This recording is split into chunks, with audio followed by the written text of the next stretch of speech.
अस्सलाम वालेकुम व्यूवर्स, कैसे हैं आप सब। वेलकम है मेरे चैनल पे इंग्लिश एंड फारसी तलफ़ुज़ पे।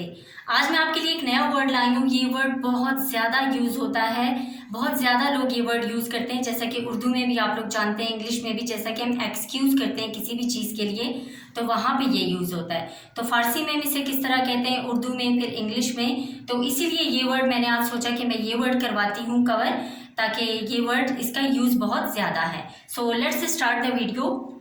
फारसी में सबसे पहले हम कहेंगे बिबख्शिन, बिबख्शिन। उसके बाद उर्दू में इसका मतलब है माजरत के साथ, माजरत के साथ। एंड इंग्लिश में as you know that excuse me, excuse me. And it's a excusable manner. किसी भी एक्सक्यूजेबल मैनर के टाइम पे या पोलाइटनेस के टाइम पे हम ये वर्ड ज़्यादातर यूज़ करते हैं।